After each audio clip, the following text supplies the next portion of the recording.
What up, what up, what up, what up, what up, everybody? You know what time it is when you hear this voice. You know we got to get excited because we are back in the building for season 2 of the CCA podcast where we go deep behind the bars, in the back, in the jungle, and find the greatest calisthenic stories in history, recent history, and in the present, and potentially in the future. My name is John McLeod. I want to appreciate every single one of you before we go any further. Thank you for always being a follower. Thank you for always being phenomenal at what you do. I'm so grateful. I'm so thankful. And I'm here with my main man, 650 grand. You see, I gave him some more money. My man, Q, friends in the building all day, Woo. every day. Lord have mercy. And Oh, our we back. guest today, that man from where the breeze just blows different. He always got the shades on because he looks too dang good. It's Cool. My Who man knows? from Bay Area Bar Calisthenics, the captain himself. Family, what's up, y'all? Oh man, it's beautiful. Welcome. I'm so glad to be back, man. Glad to be talking to y'all again. And of course, we had a little hiccup. What's a comeback without a little hiccup? We had a little technicals last week, but of course, we're not gonna let y'all down. We here. We finally got them here, and we're gonna get to the nitty gritty. So, Coolos. I was gonna wear my shades today and my hat. I completely forgot, but I do have my Bay Area Bar Calisthenics shirt on. Though I ain't forget that. Big calisthenics on the back of it. So, Los, how you feeling, man? I'm feeling good. Thank you guys for having me. I really appreciate this interview. And I know we had, like you said, the hiccup last week, but we're going to make up for it this week. Absolutely, absolutely. So we're gonna get right into it, man. For all the people that don't know, this is the leader of the Bay Area Bar Calisthenics, who are a partner with CCA, along with LV Bar Stars, and one of the first organizations that reached out to us and was all on board with the whole view and scope of what we were doing and bringing this thing to the world as the sport and giving it the respect that it deserves. And you had that mentality from jump. So, first of all, give us a brief history about yourself. Just high school life, like were you into sports? Just give us a quick rundown on yourself. What is Carl? Who is Carlos? Well, I mean, it's pretty crazy to go back, but in high school, I didn't work out at all. I played baseball, but it was for a couple years and didn't play sports. My last 2 years of high school, went to college, didn't work out for a cool year, and then got introduced to weightlifting and stuff like that through one of my cousins, and that's when kind of everything started. I started to go to like fit expos and started to get into that. So that was in 2006, 2007, and then um, got involved in that. Started working out like most people do at the gym, lifting weights, doing the whole basic thing, and yeah, not until what was it 2014 I started getting into handstands, and that was my thing. That was my calisthenics at the time, was handstands, and I just wanted to do handstands everywhere, straight bar, everything. So I started messing with that. 2014, 2015, 2016, messed around with like a little dynamic work, so did a couple tricks on the bars.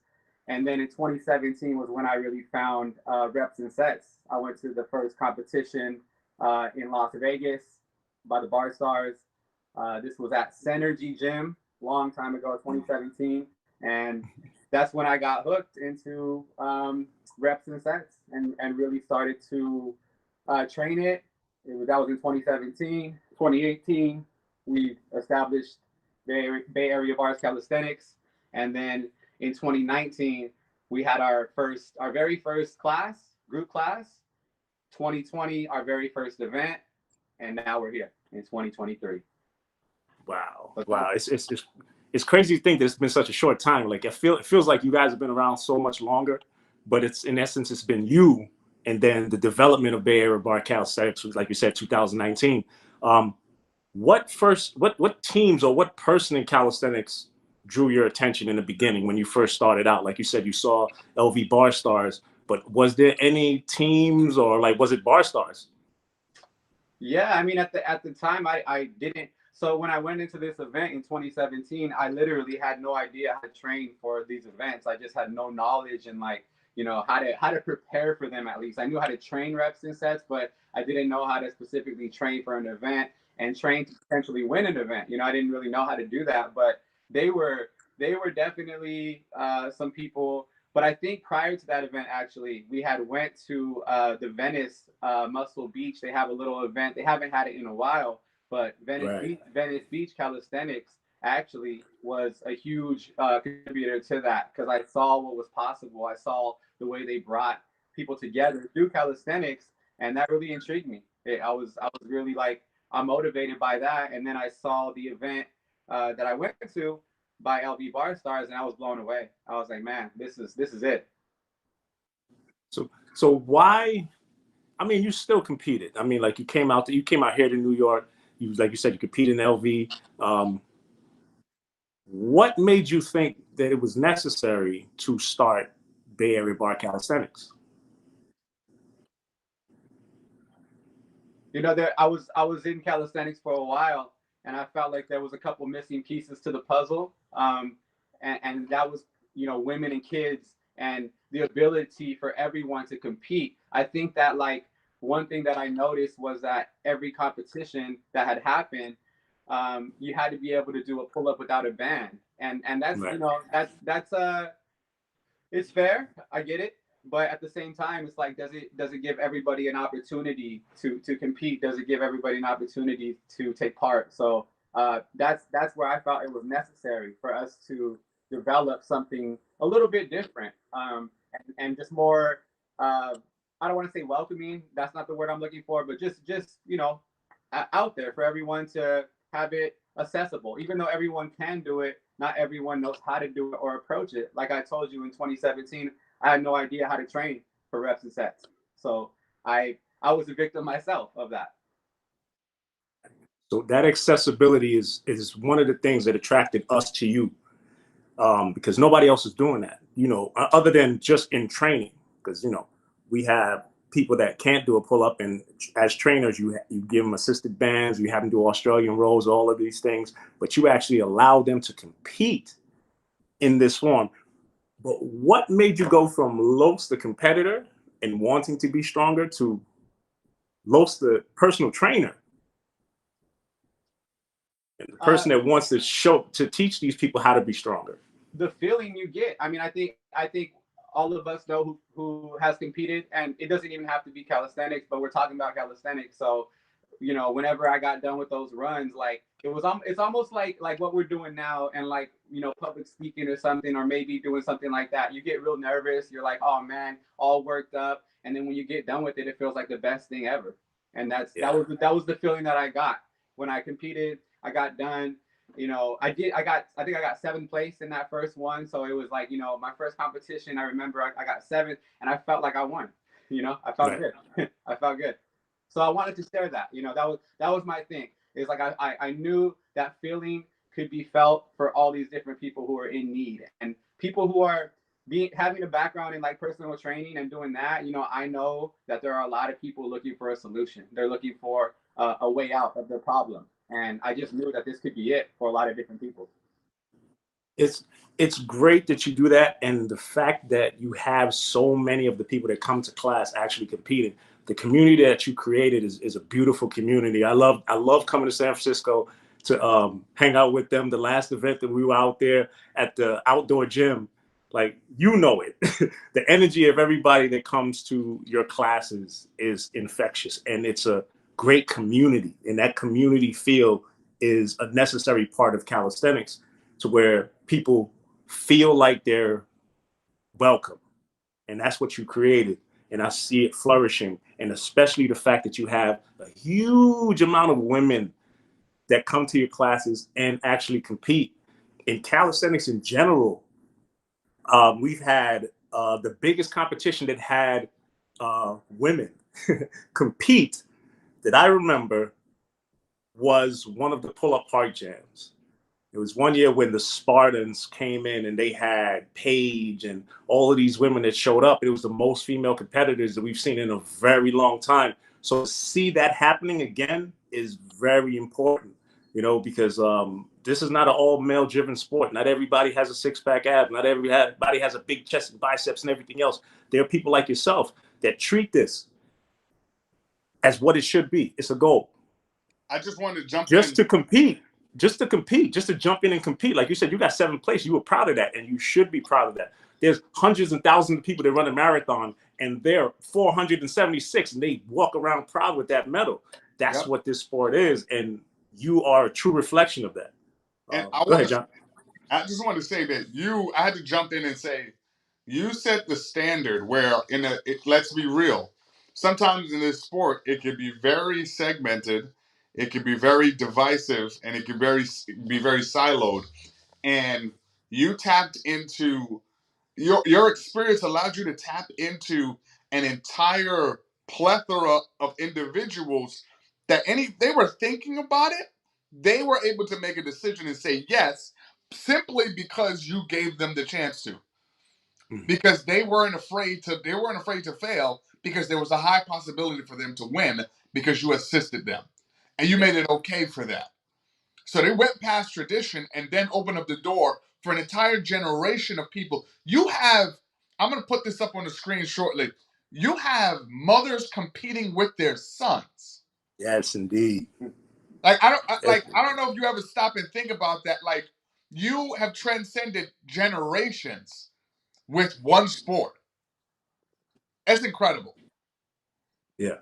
Yeah, it's amazing. That's an amazing sight. I think that was one thing that I could say that I look back and I'm just like, man, that was one of those like moments where, like, yeah, like you said, you forget about it sometimes, and then when you get reminded of it, you're just like, man, that's so dope, because there's not a person, well, at least the people who are into fitness like us, there's not a person on this earth who wouldn't love to work out with their mother, or like you do an event with their mother potentially. Like that's something that would be awesome. So like I'm definitely happy that we're able to provide that for Camilo and Sochi, two of our solid people. Yeah. So what's your motivation? Like, once you started it, how long before it caught on? Or was it like the first class you had like 5 to 10 people and it just continued in that way? Was there ever like a low point? Yeah, I mean, there's always, I think when you're involved there, and I feel like people sometimes they take a while to finally catch on. And there was bumps in the road. I mean, we started with 2. We consistently had like 4 people in class, and like, I just I say it a lot, but I was really relentless. I would show up no matter what. If we had a couple people, I would still show up. It didn't matter to me because I just knew that the goal I had in mind is to take these people who have never thought about calisthenics, who've never touched the bar, who've never done that, and turn them into a fanatic. And my opportunity would happen one at a time. I can't do that, 10, 20 at a time. We have to do it one by one by one. So seeing what was going on in the scene currently and like prior, of like just trying to attract kind of the same beings. I want to attract the person who's already doing calisthenics. Come to this event, come to my camp, whatever. I wanted to challenge myself to a whole nother level. And that was taking an individual who's, maybe low on life, maybe just doesn't have the motivation, doesn't even have the workout criteria, and turn them into a fanatic, and prove to myself that I could do this with any individual in the world. That's powerful. That's powerful in itself, because to anyone that's looking to start their own community, because there's a lot of people that reach out to CCA asking, like in the Midwest especially, because we don't realize this, but most of the pull-up bars in areas in the US that have a lot of pull-up bars are usually the coastal areas in the middle of the US, especially with the access that we have to it. Needless to say, New York has a lot more access than most places, but definitely San Francisco and the West Coast have, especially these iconic places like on beaches and stuff like that. So that message is important, that people understand that when you're starting these communities, that it's not going to be 100 people, it's not going to be 10 people every day.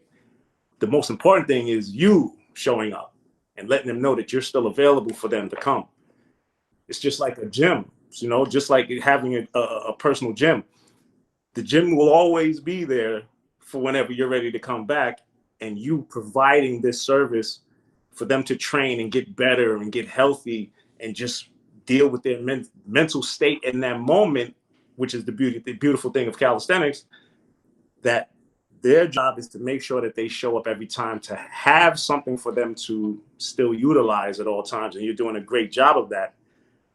And now we're going to quick segue into the actual facility that you have now to train everyone. So let's talk about that. How did it come about, and just what's going on with the Bay Area Bar Calisthenics Gym? It was just like opportunity that kind of came to us through our network, and that's the beautiful part of it is like the community that you were talking about that we built. Like it's not just calisthenics, you know, it's a lot of different things, and that's the beautiful part about it. I mean, we have a lawyer, we have medical, we have a bunch of other people who have different professions, and they just, you know, like a network come together. And we were thrown this opportunity to basically redesign this space, and I was like, man, well, we're gonna turn this into a calisthenics like gym, and we're gonna put this like really big rig in there. We're gonna have over 12 to 14 pull-up bars, and we're just gonna build it from the ground up and kind of like do what I really always kind of wanted to do. Like, so the risk reward wasn't really there in terms of getting something like that. So yeah, we talked about it for a couple of months. I got a good team together. It's not just want to let you guys know that it's not just all me doing all this stuff. So I don't want to sit here and take credit for everything that's happened, because it's really been a team effort who has helped me. So just a big shout out to everybody. There's a list of names, but they helped me get this opportunity, and help me build this place up, and help me market it, help me do all this stuff. So yeah, man, we wanted to have a space where we can all go and we could all share calisthenics, and anyone can go there. And that was the plan, and so far so good. We're about 2.5 months in, and yeah, man, we're averaging about 16 to 20 people per class right now. So we're getting a lot of people involved, and we're very happy with like the space we have, but we have a lot more work to do.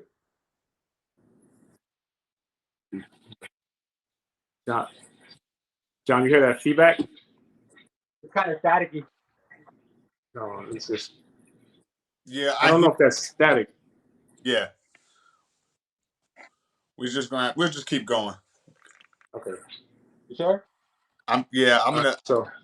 So like you're saying, so what are like the hours of the gym? Is it open 5 to 7 days a week, or specific days? So right now, because we don't have like a open gym type of deal, but we're working on it. We're doing class based right now, and we have appointments that we can go in there, but we're working on open gym hours and extending more classes. So, but right now it's class based. Okay. No, that's good. I mean, having that space just means that you have 24-hour access. Yep. So bad weather, good weather, you name it. And some people just feel more comfortable indoors. All of that stuff will be in one location. And I applaud you guys. I can't wait to come visit it this year. I'll definitely come out there to check it out, and even host a little class if you guys like. But sure. So I'm gonna have a couple questions that people submitted. One is kind of covering like what we did, what we asked before, but actually this one is from Snoop, Team Sparta. He asked, why calisthenics over the traditional weight training? Like why are you so focused on calisthenics itself, for you personally and for just the world? I really feel like once I got involved in calisthenics, and shout out to Snoop too. Snoop, somebody who I definitely look up to. I see what the great work he does in New York, and I see the great work he does with his community. So that's somebody who definitely inspires me in calisthenics to keep going and to build this community. But why calisthenics? Because I feel like it's a lost art. I feel like I've said this for a couple years now, but I really look at calisthenics as like a martial arts. And why I say that, why I speak like that, is because when you go to, like, let's say like the UFC, mixed martial arts, there's people train in different gyms, different ways, jiu-jitsu, whatever they train with different teachers, and everybody trains the same art, but they put that to the test when they come and they meet in the ring. So I always felt like that, like when we went to these events, that like we all have our own ways of training, we all have our own specialties, this and that, and when we come, we all meet in a fair circle and we all compete against each other. But the reason why I chose calisthenics is just because it's a lost art. I feel like it could do way better things than weightlifting for people. And I just, yeah, I mean, it's just something that I really hold close to me because what it's done for me in my life and the people around me. Yeah, that is very true. And plus, it's one of the safest things in the world to do. Longevity. Yeah, that longevity. It doesn't. It's well documented. It's well documented. It's one of the first things that human beings have ever done to gain strength and mobility and all of these things. And we have to understand the bigger scope of calisthenics. Calisthenics includes running, jumping, all of these things. Everybody just says pull-ups, push-ups, squats, but there's way more elements. Your mentality when it comes to making sure that everybody is inclusive and gets a chance to show what they can do is actually the mentality that myself and Pushing Weight came up with, that Push the World Tour. We said, that's fine. We're going to have a competition, show off what the strongest people can do. But we want something that everybody, anybody in any state that they're in can do something. And that has to be a part of the bigger scope of calisthenics. We know we have strong people in this sport, right? Our job is to uplift the sport to the point where it's seen as every other sport, to where somebody can say, I make a living doing calisthenics. That's our end goal. Yeah. So having everybody that is working their way up to that point be recognized is very important also. So you doing that is a major key, and I hope that a lot of people catch on to that factor when they have competitions, that okay, we already have these people that are strong. These people are strong also, and they also deserve a chance to actually see how well they do in that class of people that are like them. And it's motivation to see someone do it at a higher level, but all in the same place. So, Q, Yeah. I wanted to jump in real quick because I got something that I want to substitute for my pretty face really quickly and ask a question because you mentioned pushing weight. And we do have some history with my man, Los, Los, at Yes, indeed. where he is a multiple chain. We call it in this pick, you could call him two chains if you want, because he came in and just with incredible mentality, skill, poise, it just was phenomenal as an athlete. When Yes, indeed. Snoop asked the question why calisthenics over anything, you spoke about just building the inner culture like every other sport has a culture here. Can you talk about the mentality? We spoke about you as a mentor, as a trainer, as a community builder, but now the athlete. As an athlete, what is the thing that will get you if you're tired and you are drained? The one thing that will give you a extra battery, or if you're a gamer out there, extra life. What is that thing mentally that you say to yourself, or is the trigger to give you that second, third, or fourth win? You got to believe, you got to really believe that you're the best, and it doesn't matter who's competing in the competition, or it doesn't matter, if you know who's in the competition, because that'll just, that'll take away that confidence. But I think once you get to like the level of like, I want to win, I really want to win, you really got to have that self-talk. You really got to believe that you're one of the best. Like it's true. And even when I said that to myself when I was like a beginner or like my second year, and I would be, convincing myself I'm one of the best. I can hang with these guys. I know I can. Just the way I'm training, every single day. And then you kind of like get the results, and you're like, okay, well, I got more work to do. And then when you finally get there, it's pretty, yeah, it's pretty amazing. But like, yeah, it's a lot of convincing yourself that, like, you can be one of the best, but you just got to be consistent. You got to be consistent. You got to be willing to do the things that people aren't, and that might be work out twice a day. That might be eat real healthy, things like that. So there's a lot going into it. If you really want to win, there's a difference between doing it to do it for yourself or doing it to really come out on top. And to come out on top, yeah, it takes a lot of mental strength for sure.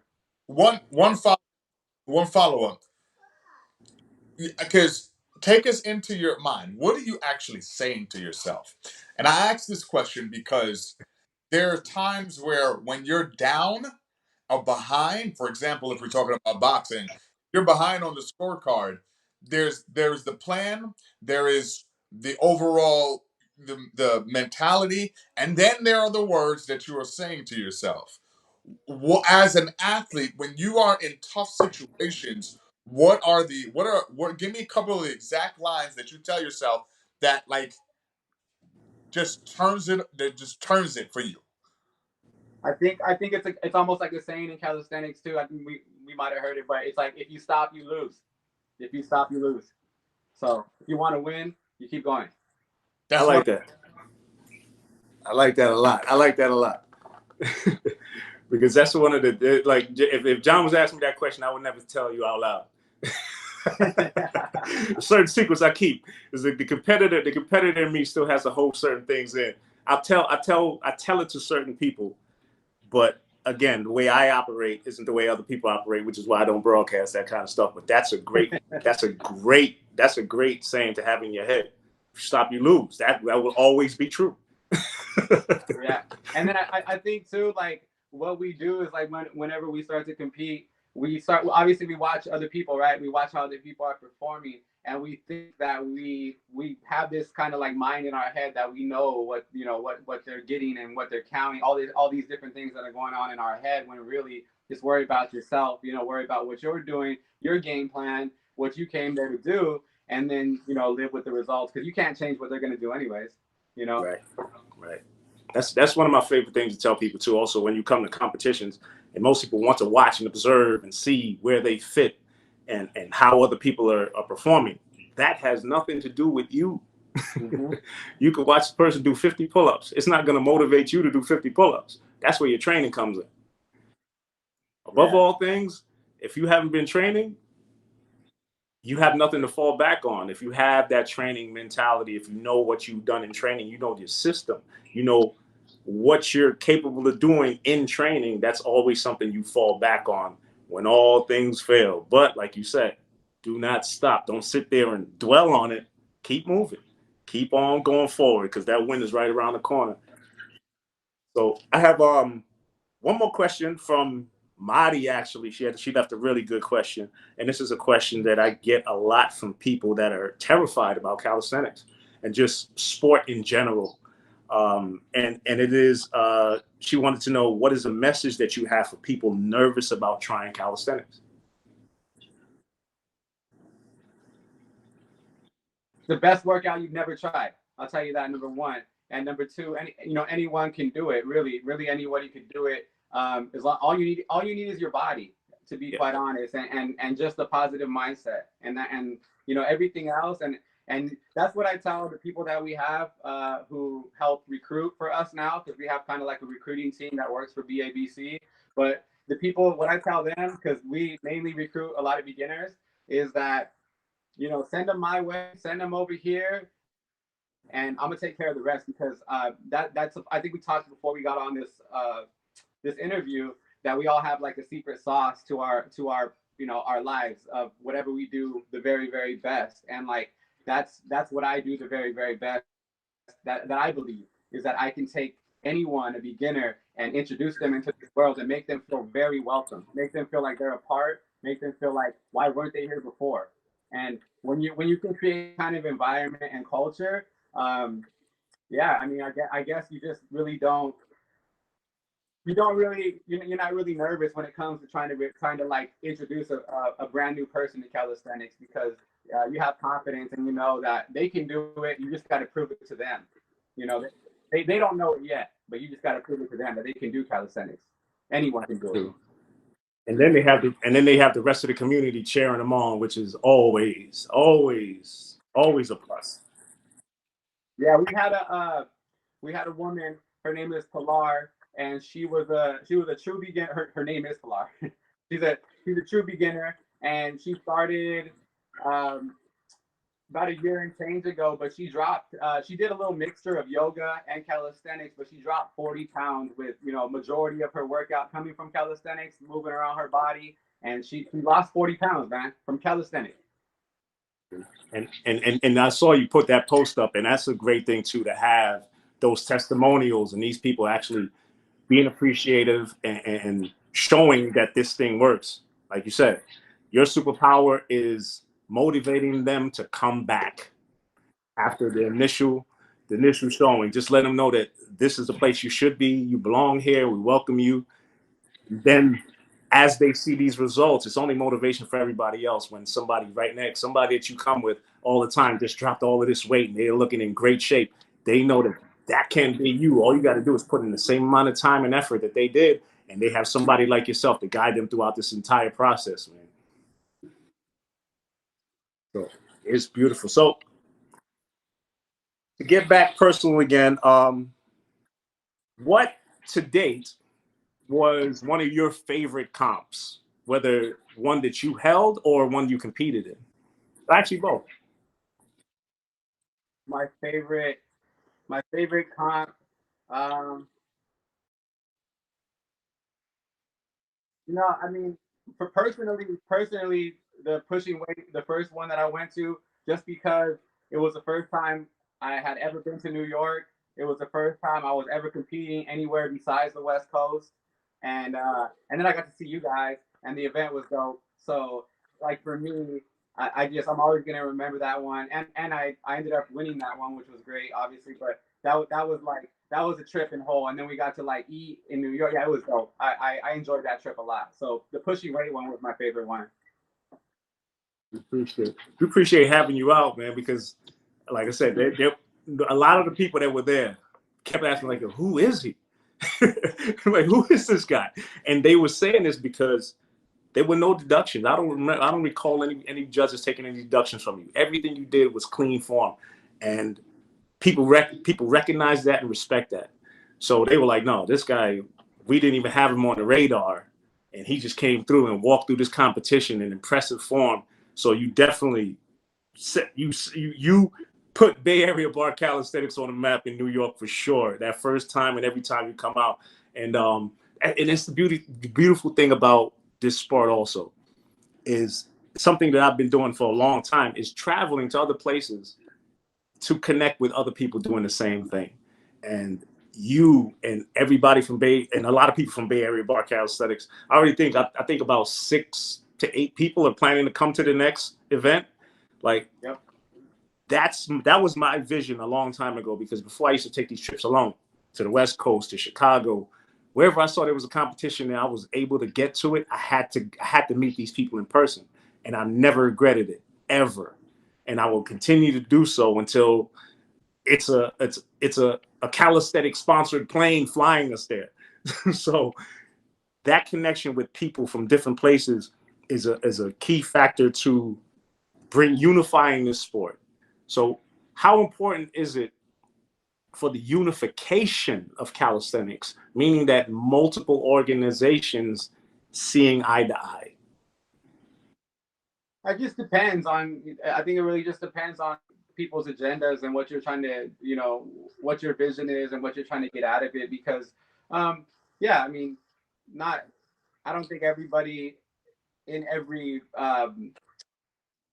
realm, let's just say, like in every realm really like is agreeing or like on the same agenda. So it just really depends, man. It really depends. But it's gonna take, it's gonna take people like Las Vegas Bar Stars, who has an awesome community like that. It's gonna take, individuals like yourselves who are looking to do like the broadcasting and also just bringing these groups together, really finding like-minded groups and communities who have the same kind of agenda, and that's to share calisthenics with everybody, to make it a sport, to make it a well-known thing. Like give it the I think we all, at least the one thing that we all agree on is that it deserves a lot more respect in this world, calisthenics. So I think that that's huge. And if we can all get on that page, yeah, I don't see it. I don't see it not happening. So in a perfect world, what is calisthenics evolving to? It's already been a culture in itself, but it's becoming more of a lifestyle for people that didn't know about it and that really thought it was just maybe a prison workout or some whatever stigma it might get in this world right now. Or like I like to say, the lost art of calisthenics. Um, yeah, I mean, I feel like it could it could be well known if we just if we present it the right way. It could be accepted and it could be like it could be everything that we all want it to be. But we Yeah, got to do the work. like you said, it's a task, it's a journey, but people like us and yourself willing to take on this task and ride this thing out because we see the potential in this, and there's no reason why this should stop. It just should continue to elevate. And like I said, if it's only two other people that we work with from here going forward, we'll hold you guys. We'll keep that bond together because it has to be unified in some form of fashion. Like you said, everybody trains different and all these other things, but there's stages to see who's better. You can say you're the best, but you have to perform on that stage. How important are the rules in these competitions? They're very important for sure. I feel like they're very, very important. Um, but one thing I think about, hosting an event and being to a bunch of events is that nobody's perfect, and we have to think, like, you have to really think to yourself if you want to be real, real honest. Like, we go to these events and yeah, there might be missed reps, this, that, like whatever happens, happens. You got to live with the results. But I think that when you look at like the NBA, the NFL, any professional sports organization, there are mistakes made, and those companies are worth billions, and people will throw fits, fans, all this kind of stuff, and that happens. But that's at that highest level of competition that happens. So why would you be so naive to think that it wouldn't happen in calisthenics? It's something that we have to work on. It is, but Right. we do. But it is very important. It is super important to get a clear cut kind of rule book or some sort of standard across the board that everyone could be held accountable to. But that's like everything else. It's going to take work. It's not going to be perfect. There's going to be mistakes made. We're all human. So I think most important above the rules is just to be able to attract a lot of people to these events. Because if we have these people come and maybe the rules are too strict and they don't get much out of it, maybe they get counted like 1 or 2 reps, they're not going to be motivated to come back. And that's not saying we're just going to give them reps. I'm just saying it's the way we present it to people is going to be the most important thing. But the rules are right up there too. Yeah, absolutely. One of the things that you've done in competition, which is something that when we prepare like Push the World Tour, especially um, the creativity and the innovations that you add to your competitions has to be commended. When you brought out the TV screen, just the different vendors that you brought out there, I ate some of the some good, great food at some of your events. Like had some fresh juices and all of these things. Just your ability to make sure that everyone in the space, whether they're spectating, competing, or whatever, gets the most out of the experience is highly commendable. If anybody have never experienced a Bay Area bar calisthenics competition, Carlos takes his time and puts a lot of time and effort into the whole entire event. So just give me a quick rundown of just like stuff that you've done, and if anything, any surprises you have coming up for the new events that are happening this year. I mean, we've done, yeah, we've our key thing, and that was the big thing about the competitions in our first couple events was to get beginners, let people who cannot do a pull up, use a band, and they could be in a different division. And like how you were speaking to earlier, have the people who are really good at it, but also give room for the beginners. So that was one. one like innovative thing I could say that well, I don't know if it's innovative, but we definitely like wanted to give people the opportunity to compete. So that changed the game for us. And then, like you were saying, we brought the TV out there, and we wanted to show respect to the competitors too. So when they were up, we would introduce them. We would say where they're from, give them some love, get a little hand clap going, and then also I worked on some like music for the awards, and I think that was that was like appreciated by a lot of different people. So I do take my time with that, like the first, second, and third. Like it's not just hey you won, but you get walk up music. So it's like I wanted to make it like a real sports event. I wanted to have that kind of feel. So a lot of those little things they're very tedious and they might be small, but in the event when you go to the event, they make the difference and they make it that much better. Yeah, it most definitely makes a difference because, like I said, even the award music, I Yeah. was not prepared for that. But again, a lot of people appreciated it. I definitely appreciated it. And the screen, you can see the scoreboards, and just watching you do that made me say, okay, I have to step my game up because this is part of the evolution of this sport. Presenting it in a way that's welcoming to anybody that's just curious about it, and that's definitely part of the way. So, upcoming events. Let's get some dates. October 28th is going to be the next event. So that'll be October 28th in South San Francisco at the gym. We're going to have our next event. And yeah, it's going to be something for everyone as well. Even if you started training calisthenics today, even if you started training calisthenics in 2 months, there's something for you. So we're going to have a great event. We're planning on having a great event for everyone. There'll be many competitions. There'll be a little run if you want to compete in the big event. And yeah, we're just gonna. I mean, we're still planning little pieces of it in terms of like what else could we squeeze in there. We might even do like a baby workshop, something like that. So there's the possibilities are very endless, especially now that we have a space. Before we were at the park and we were at somebody else's space and we were using that. We had a time budget. We had all these things going, but now we can actually get a little more creative. So I'm very excited for October. I'm excited to see what you're going to do with that space. Like you said, Yeah. you having full control, and I'm very excited to see what you have planned. And I'm let me excited, okay. I'm excited because you got Wi-Fi. Lord have mercy.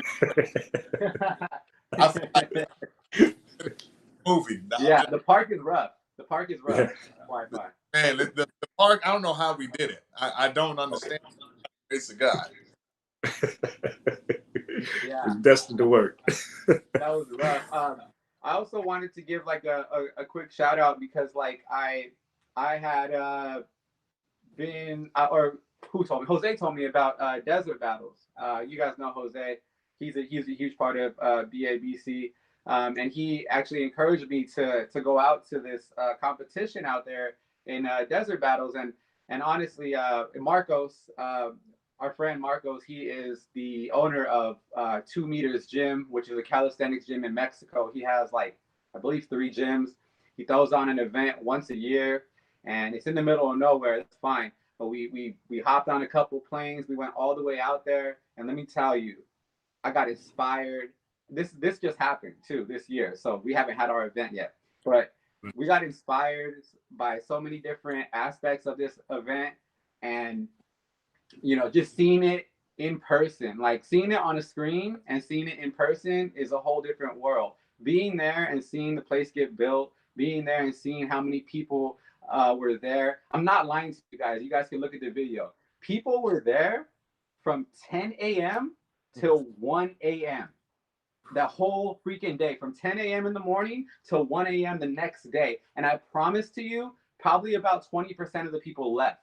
Everybody else was there. They stayed for the event. And anybody that was there can attest to that. So when I went there and I saw what was possible with the entertainment factor, with the setup factor, with the everything that he did to build that event up, it got me motivated, man. And big shout out to Marcos because that guy's doing some big things in Mexico. That is true. That I saw that the production value on those events. I mean, they had pyrotechnics. Yep. I mean, that's amazing, and that's what you can do when you have a budget and a team that knows how to execute. And Exactly. commend you. Big applause to them for hosting that event. I watched a good amount of that event, and I was like, you know what, we got to step our game up because that is very much the look that we want the world to see.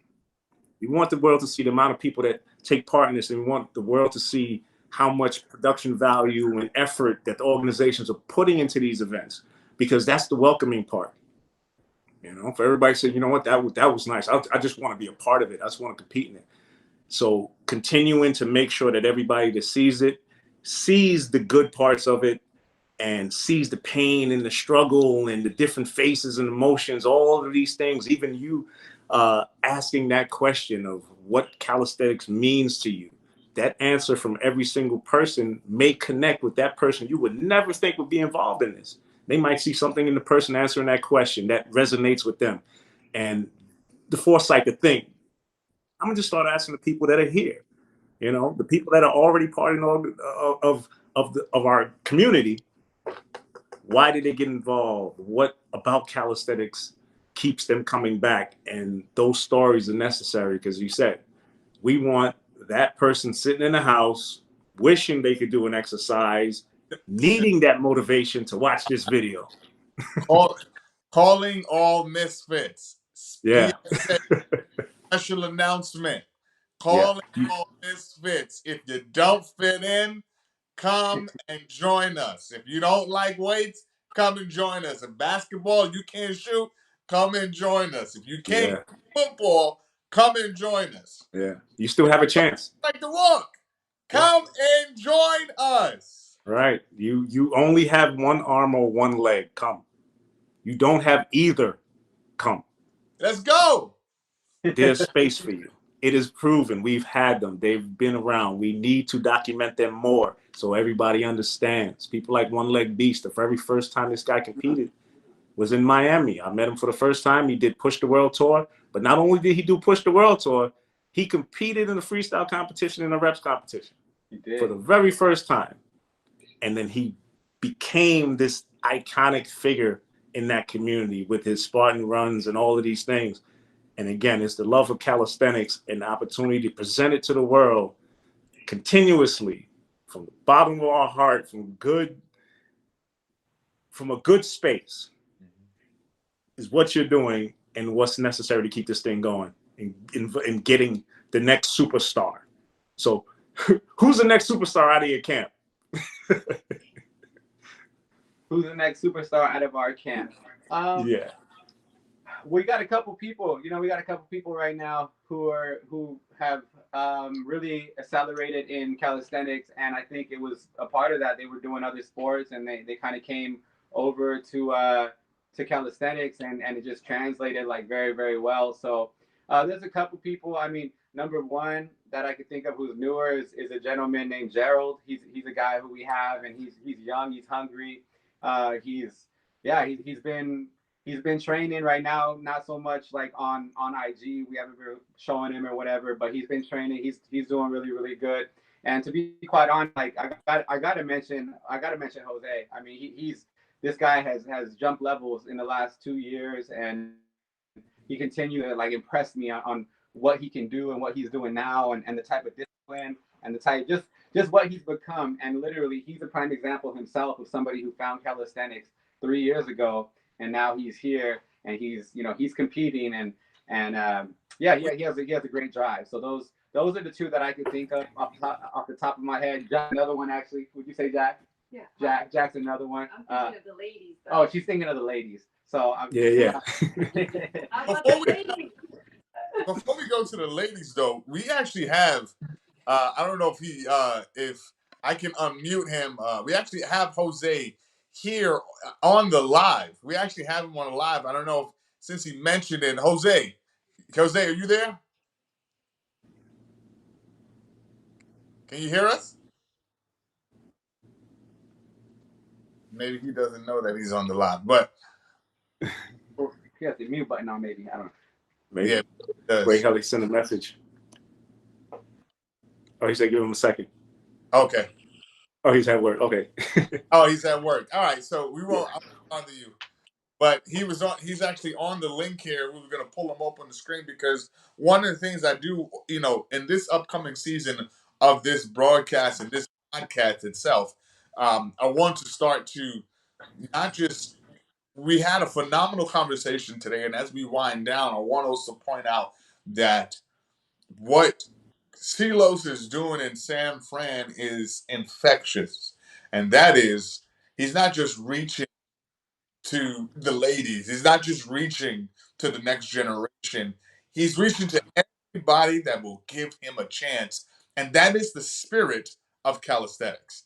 So if Yes. for don't understand why we are so in love with this sport or why we're so committed, just take a look at the story of this young guy right here that is pulling up the next generation and just giving them their flowers and saying, hey, look, they're doing a phenomenal job. Because you know what that does too, even if they never say it, that gives them some extra energy. So you know what? Somebody does see me improving. Because a little bit is all someone needs to get through or to get to the next round. So man, I just want to say how much we appreciate you. We appreciate you reaching into the next generation. We're so grateful to be your partner and to support you. And I do want to lift up. You have the most powerful ladies in the country that compete and dominate. Every time they pull up, I get scared because I think it's a stampede. And I feel like I'm in danger because there's so much strength. You got Taj, you got Monty, you got a host of so many different ladies from all different types of backgrounds and just showing up out repping each other, competing with their drive, man. Like we love to see it because it's just it personifies what we've been preaching for so long, and that is exactly what you said earlier. Anybody can do this. All you need is you. Who would have thought? You come Yes, through. indeed. Come through broken. Come through tired. Come through discouraged. Just come through. Because all you need is you. I don't need you with any experience. Los got all the experience. Right. And he's pouring into so many people. So anybody listening to this really grasps that concept. He is going to give you years of knowledge and experience so that you can get anywhere you want to go. So I just want to give you that flowers and shout out to the ladies of Bay Area Bar Calisthenics that dominate the game and the young fellas that are coming up and even, everybody else in between, man. Yes, For indeed. sure, for sure, man. Well, we appreciate that, and big shout out for sure to all the women who show up to class consistently and are really like the drivers of this, who show other women that they can do calisthenics and they can take part in it. And there's a place for them. It's very important that we have those people there, but it's almost more important that we have them there consistently. And Yes. these people, these women, they're big help. And whenever there's a newer woman or somebody else who's new, they make them feel welcome. They make them feel like they're already a part of it. So like I was telling you guys, it's a huge team effort here. It's a community effort here. The culture that we've built and instilled in this is exactly that. And our saying is calisthenics for everyone, and that's the way it should be. Calisthenics for everyone. That's the best line right there. That's a great closing line. um, do you have anything else to close with? Because we pretty much covered everything I could think of. Uh, I think the only thing that I had was, I think I just wanted to give a couple shout outs to some people who have really paved the way for me, helped me out, and got me hooked to calisthenics. And that's the people I can think of off the top of my head is Venice Beach Calisthenics, Las Vegas Bar Stars, everybody who's affiliated with them, all of them. Real Calisthenics, Meters, and all them. These guys, Yeah. they definitely held Right. an event that blew my mind away. CCA, obviously, Snoop, and Team Sparta. They were a huge Cinder Block. is another one who I watch very closely, who's been, doing some things. And then and Marcos from Mexico, obviously the whole team here, Jose, Madi. We can go on. We have a lot of different pieces to the puzzle, but yeah, I just want everybody to know that when you think BABC, it's definitely not just me, and it's definitely not driven by just me. It's a whole lot of different brains and a whole lot of different power that we all come together, and we all want to share this with the world. So that's the number one goal, is to for myself, before I leave this earth, is to get as many people in this world who've never thought about calisthenics, who've never touched a bar, to fall in love with calisthenics. And that's a challenge to myself that I've given myself. And with that said, it's going to lead to great things. Absolutely, brother. Absolutely. And for everybody wanting to see this, you're welcome. Don't overthink this. There's a lot of people I know that reach out to me like, how can I get involved with this? Show up. You see the people working out in the parks. I can't speak for every location, but personally, I've walked into random parks all over this earth and have been welcomed with open arms at every time. As soon as you just do a pull-up, people recognize the effort that it takes to do those, especially the pull-up itself. Like I said, the biggest applause I've ever heard at an event was a person doing their first pull-up. Yes. That is the loudest applause I've ever heard at an event. A person was attempting to do their first pull-up in competition. They could do push-ups, they could do squats. They were working on their pull-ups, and they did one pull-up in the event. That was the loudest applause I've ever heard in an event. And that's how it should always be. Because we were there. Yep. We all were there. We were struggling to get to 10. We were struggling to get to 20. Then we fell off, and we were struggling to get to 10 again. It happens. But the beauty of this thing is you can always come back, and you are always welcome. Calisthenics will welcome you with open arms and a pull-up bar every time. And on that note, I want to say thank you to all the viewers that continue to support us from all over the globe, whether you're in the UK, whether you're in Ghana, whether you're in across the planet. Thank you so much for how you continue to support it. You see the shirt up. The Power Pull Classic is crazy, and it's turning. And let me let you know, if you are in the West Coast, let me tell you something. Put your shades on, put your flip-flops on, take your behind down to South San Fran and get your butt on that bar. Because it's free, for crying out loud. It's and for you. You Ain't got no excuse. And you got a man right there ready to train you, so ain't no excuses. And there's a whole bunch of ladies. So ladies, I don't want to hear no excuses either. Bring the kids, put them on the leash, put them next to the pole or something. Put them on the leash. And you better get your buddy. You better start working out. I love y'all. I appreciate y'all. Until we meet again, we want to give you a little sneak peek of what's been happening in the game. Because let me tell you, if you missed some of our previous broadcasts, you really, truly missed the treat. I wanted to just quickly just show you a preview of where we are when we were doing freestyle, because this year we are getting deeper into freestyle because those athletes are phenomenal in their own right. And I wanted to show you a quick clip. But before I show you the clip, because we're going to end right now, Silos, thank you so much. You have been awesome as usual. The gems you drop, the things you do for the community, and how you uplift the females, the young guys, the old guys, and everyone in between, not just with your story, but with your action. We love and appreciate you. And for my man, 650 grand, my boy, Q Friends, the ambassador, the general, we love y'all. We appreciate y'all. Check out this clip of my man Flash tearing it up and taking home the gold. This is what he does. Straight from Guyana, the island boy knows what to do. When the ball with the hat on flip backward, he's already up. Oh! Let's go, young fella. Did he really just pull himself into a 360? That was a little bit easy. Look at the grip, look at the grip. grip.